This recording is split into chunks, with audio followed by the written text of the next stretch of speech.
Hello students. तो बेटा पहले हम लोगों ने जो है हमने पढ़े थे फीचर्स ऑफ कॉन्स्टिट्यूशन। तो आज हम लोग करेंगे फंडामेंटल राइट्स के बारे में पढ़ेंगे। तो फंडामेंटल राइट्स जो हैं in the third part of the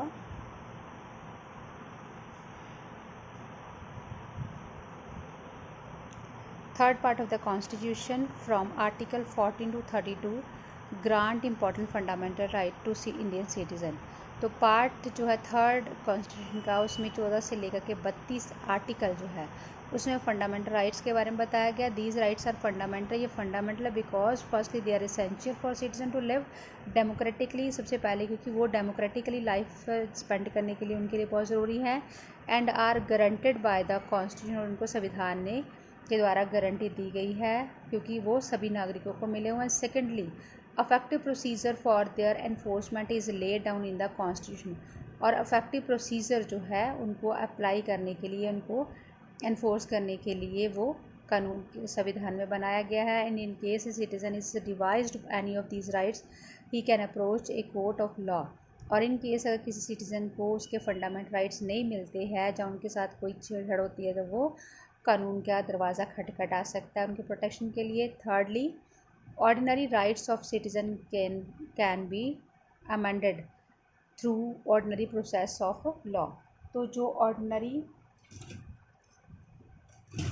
rights है सिटीजन के उनको अमेंड किया जाता है थ्रू ऑर्डिनरी प्रोसेस के द्वारा, but not the fundamental right because they are constitutional guarantee. तो वो क्या है कि सिर्फ फंडामेंटल राइट ही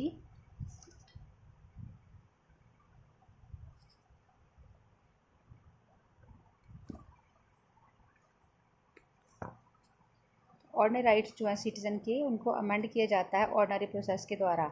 लेकिन फंडामेंटल राइट्स को हम अमेंड नहीं कर सकते because they have a constitutional guarantee, क्योंकि उसमें संवैधानिक गारंटी दी गई है। तो constitution provide the following 6 fundamental rights to our citizen.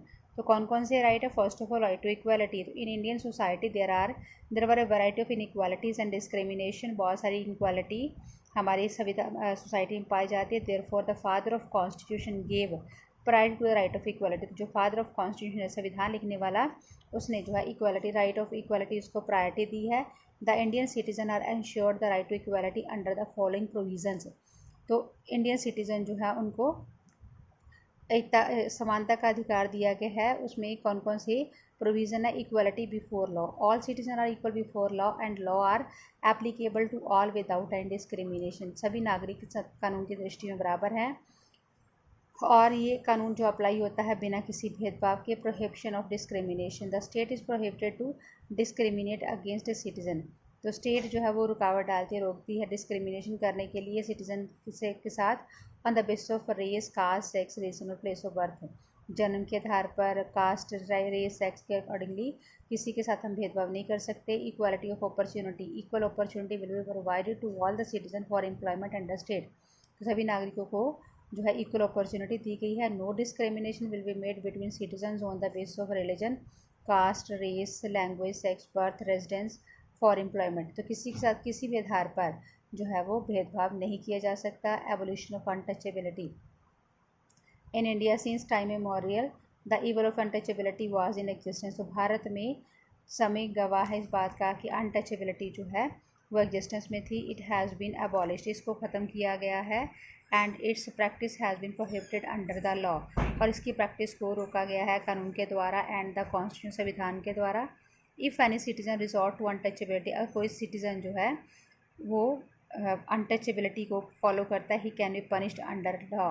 तो वो अगर वो अनटचेबिलिटी में बिलीव करता है तो उसको जो है सज़ा मिल सकती है। Abolition of the title.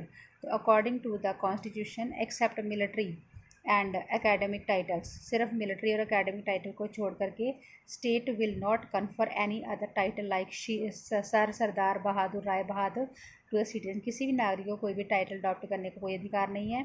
No Indian citizen और a person who is occupying any office of profit under the state will accept any title to be conferred by other state without consent of president of India. President of India की permission के बिना कोई भी जो नागरिक है वो कोई भी जो गवर्नमेंट के अंडर काम कर रहा है वो कोई भी टाइटल जो है उसको अडॉप्ट नहीं कर सकता है। उसके बाद है right to freedom.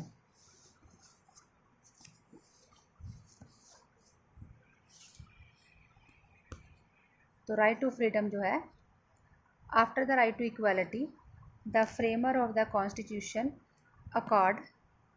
Accorded next important right to freedom. तो हमारे जो संविधान के निर्माताओं ने नेक्स्ट इम्पॉर्टेंट दी है freedom, equality, right to freedom को। To them right to freedom was not only essential for the happiness and growth of a citizen but it was also a pillar for the success of democracy. उनके लिए ये सिर्फ उनकी happiness और growth के लिए ज़रूरी नहीं बल्कि ये पिलर है उनकी डेमोक्रेसी की सक्सेस के लिए। Under 19th article of constitution, संविधान के 19 आर्टिकल के accordingly following are the freedom, 6 freedom are provided to citizen. कौन कौन सी सिटीजन को फ्रीडम दी गई है? Freedom of speech and expression, वो कुछ भी बोल सकते हैं, कुछ भी एक्सप्रेस कर सकते हैं। Freedom to assemble peacefully and without arm, बिना हथियार के वो कहीं भी एकत्र हो सकते हैं। फ्रीडम टू फॉर्म एसोसिएशन और यूनियन, वो यूनियन बना सकते हैं। Freedom to move freely throughout the territory of India, कहीं पे भी वो मूव कर सकते हैं। Freedom to reside and settle in any part of the territory of India, कहीं पे वो रिजाइड कर सकते हैं, सेटल हो सकते हैं। Freedom to practice any profession और कैरी ऑन एनी ऑक्यूपेशन, कोई भी ऑक्यूपेशन वो अडॉप्ट कर सकते हैं, कोई बिजनेस वो शुरू कर सकते हैं। नेक्स्ट है हमारा राइट अगेंस्ट एक्सप्लॉयटेशन। तो कॉन्स्टिट्यूशन है bar traffic in human being and prohibit begar और work free of charge by influential people. तो कॉन्स्टिट्यूशन जो है उसने जो बेगार है उसको ख़त्म कर दिया है ह्यूमन बींग को सुरक्षित रखने के लिए। The violation of the above provision can be punished under the law. तो अगर कोई भी किसी वर्कर से बिना सैलरी के काम करवाता है, बिना वेजेस के, तो उसको सज़ा मिलेगी। The constitution can also say that children under the age of 14 should not be employed for gainful purpose where their growth is crippled. तो किसी पर्सन को, किसी बच्चे को जो 14 साल की उम्र से कम है, उसे एम्प्लॉयमेंट, उसे जो है कोई भी पर्सन अपने फ़ायदे के लिए नौकरी पे नहीं रख सकता, क्योंकि वो उस काम के लिए जिससे उसकी जो ग्रोथ है वो उसमें रुकावट हो। Right to freedom of religion. The constitution has decreed India's a secular state. तो कॉन्स्टिट्यूशन ने डिक्लेयर किया है इंडिया को सेकुलर स्टेट। और secular state is that where no particular religion is accorded priority और सुप्रीमेसी ओवर अदर रिलीजन, जिसमें किसी भी धर्म को कोई भी प्रायोरिटी नहीं दी गई। एंड ऑल सिटीजन रिस्पेक्ट, सभी सिटीजन्स को रिस्पेक्ट मिलती है। The following religious freedom are granted to the citizen. कौन कौन सी फ्रीडम दी गई है?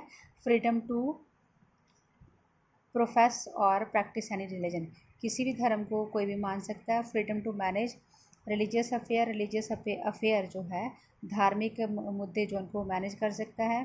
Freedom for payment of taxes for the promotion of any particular religion, किसी भी धर्म का प्रचार करने के लिए वो टैक्स पे कर सकता है। Freedom to attend at a religious instruction और worship in certain educational institution, वो उसको फ्रीडम है अटेंड करने के लिए, कोई भी रिलीजियस इंस्ट्रक्शन को अटेंड कर सकता है और पूजा कर सकता है किसी एजुकेशनल इंस्टीट्यूशन में। No religious instruction can be imparted in state educational institution, तो कोई भी रिलीजियस इंस्ट्रक्शन जो है उसको स्टेट एजुकेशनल इंस्टीट्यूशन जो है उसमें उसको कोई भी धार्मिक इंस्ट्रक्शन नहीं दी जाएगी। Culture and education right. India is a country of many religion, Bharat बहुत सारे धर्मों का देश है, यहाँ पे बहुत सारी लैंग्वेजेस बोली जाती हैं, कल्चर है। The constitution provide protection to the right of minority, तो कॉन्स्टिट्यूशन प्रोवाइड करता है प्रोटेक्शन माइनॉरिटीज़ के राइट को। एवरी जो community which has a language, हर एक कम्युनिटी जिसके पास जिसकी लैंग्वेज है and a script of its own, जिसकी अपनी स्क्रिप्ट है, has the right to conserve and develop them, उसको अधिकार है उसको कंजर्व करने का, डिवेल्प करने का। No citizen can be discriminated for admission in state और state aided educational institution because of religion, language और रेस और कास्ट। तो कोई भी सिटीजन जो है उसके साथ डिस्क्रिमिनेशन नहीं की जा सकती कि वो कोई एडमिशन लेने के लिए स्टेट या स्टेट एडेड एजुकेशन में, क्योंकि अगर जाति धर्म के आधार पर हम किसी के साथ जो है एजुकेशन के मामले में कोई भी भेदभाव जो है वो नहीं कर सकते हैं। All the minorities religious, all the minorities religious और linguistic can set up their own educational institution. तो सारी जो माइनॉरिटीज़ हैं रिलीजियस और लिंग्विस्टिक, वो अपनी जो एजुकेशनल इंस्टीट्यूशन सेट कर सकती हैं। This might help them in preserving and developing there on culture, ये उनकी सहायता कर सकते हैं अपने कल्चर को प्रिजर्व करने के लिए। The state while granting aid to any education institution will not discriminate on basis if it is being managed by a religious और इन लिंग्विस्टिक माइनॉरिटी। तो स्टेट जो है अगर एड दे रही है, कोई ग्रांट दे रही है, तो वो किसी भी तरह का कोई भेदभाव नहीं कर सकती इस आधार पे कि वो जो है लैंग्वेज के आधार पे या किसी लिंग्विस्टिक माइनॉरिटी का एजुकेशन इंस्टीट्यूशन है या किसी धर्म के आधार पे। उसके बाद है राइट टू कॉन्स्टिट्यूशनल रेमेडी। तो संवैधानिक रेमेडी जो है it will not suffice to grant right to citizen by constitution. सिर्फ इतना ही सफिशेंट नहीं है कि उनको राइट दे दिया गया। To respect and get them executed is more important. उसकी रिस्पेक्ट करना और उसको जो है एग्जीक्यूट करना, अप्लाई करना भी इम्पॉर्टेंट है। If a government of the time violate, अगर गवर्नमेंट जो समय की वायलेट करती, तोड़ती है एनी ऑफ दीज राइट, किसी भी राइट को भंग करती है, then a citizen must have a legal remedy. तो सिटीजन के पास लीगल रेमेडी है अगेंस्ट दीज वायलेशन। इस कानून भंग के अगेंस्ट जो उनके पास रेमेडी है।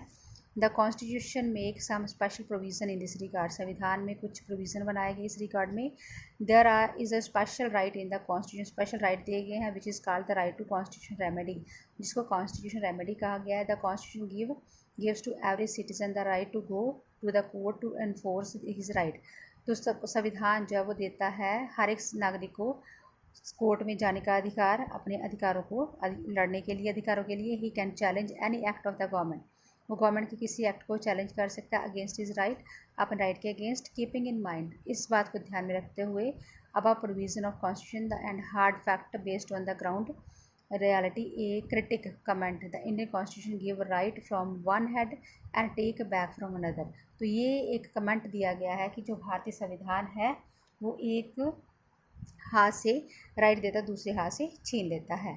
तो fundamental duty, rights and duties are inseparable, rights और duty inseparable, right can not exist without performance of duty, duty के बिना राइट की कोई महत्व नहीं है।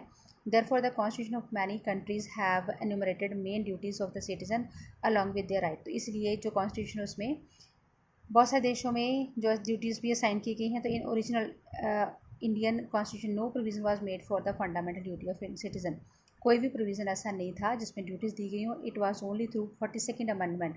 तो 42nd अमेंडमेंट जो हुई संविधान की 1976 में, a new chapter was 4A add किया गया under the article 1A 51A के अकॉर्डिंगली। तो 10 duties of citizen are enumerated, 10 duties दी गई हैं। To avoid by the constitution and respect its ideal institution, national flag and national anthem. तो संविधान की रिस्पेक्ट करना, नेशनल इंस्टीट्यूशन जो है, नेशनल फ्लैग, नेशनल एंथम के रिस्पेक्ट करना। To cherish and follow the noble ideal which inspired our Indian struggle for freedom. तो उन आइडियल्स, उन विचारों को सम्मान करना जिनके कारण हमारा देश जो है, जिसके कारण हमारे देश में नागरिकों को मोटिवेशन मिली कि उन्होंने देश की आज़ादी के लिए संघर्ष किया। To uphold and protect the sovereignty, unity and integrity, देश की एकता, अखंडता को बनाए रखना। To defend the country and render national service when called upon to do so, तो देश की सुरक्षा करना और नेशनल सर्विस प्रोवाइड करना जब ज़रूरत पड़े।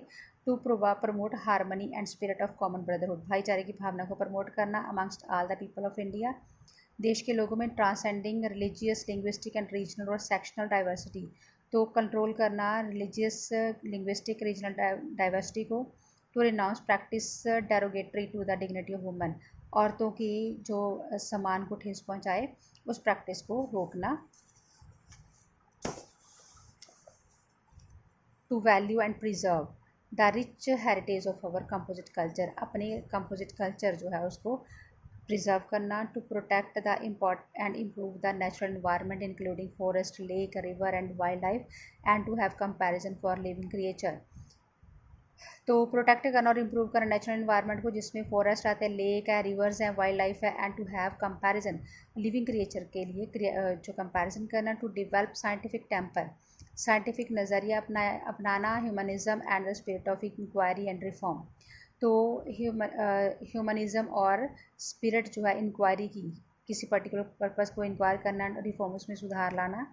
To safeguard public property and to abjure violence, violence ख़त्म करना और पब्लिक प्रॉपर्टी को सुरक्षित रखना। To strive to word excellence in all sphere of individual and collective activity, हर स्फेयर में जो एक्सीलेंट परफॉर्मेंस देना। So that the nation constantly rises, ताकि हमारा देश जो है लगातार बढ़ता जाए higher level of the endeavour and achievement, अपनी अचीवमेंट की बुलंदियों को छुए। हु इज़ अ पेरेंट और गार्डियन और to provide opportunity for education to his child, जो गार्डियन है, जो पेरेंट है, वो बच्चों को शिक्षा का अधिकार दे और एज अ केस में भी जैसा भी हो, but between the age of 6 to 14 years, 6 से लेकर के 14 साल की उम्र के बच्चों को कम से कम शिक्षा देनी चाहिए। The list of duty prescribed under 42nd Constitutional Amendment are criticized on the ground that these are neither complete nor they have legal sanction behind them. इसका विरोध किया गया कि ये सिर्फ उनको ना ही ये जो ड्यूटीज़ असाइन की गई हैं इनके पीछे कोई ग्राउंड नहीं है, ना ही ये कंप्लीट है, ना ही इनके पीछे लीगल सैंक्शन है। In our view these are moral duty, ये मॉरल ड्यूटीज़ हैं, मॉरल फोर्स बिहाइंड दैम, उनके पीछे मॉरल फोर्स है, and may prove to be more effective, जो कि बहुत इफेक्टिव साबित हो सकती है। Moreover the obedience of duties depend upon the upbringing of an individual, तो ओबीडियंस ऑफ ड्यूटीज़, जो ड्यूटीज़ की ओबीडियंस है, उनको पालना जो करनी है, वो डिपेंड करता है upbringing of an individual का लेवल ऊंचा करने के लिए his cultivated sense of responsibility, उसकी सेंस ऑफ रिस्पॉन्सिबिलिटी को प्रमोट करना, and sensitiveness of the his soul, और उसकी जो आत्मा है उसको, उसकी सेंसिटिविटी को चेक करना, उनको प्रमोट करना। तो ये जो ड्यूटीज़ हैं ये हम मॉरल ड्यूटी है जिसको हमें ज़रूरी नहीं कि कोई फोर्स करे, हमें अपनी मॉरल ड्यूटीज़ को खुद ही फुलफ़िल करना चाहिए। Okay, thank you so much.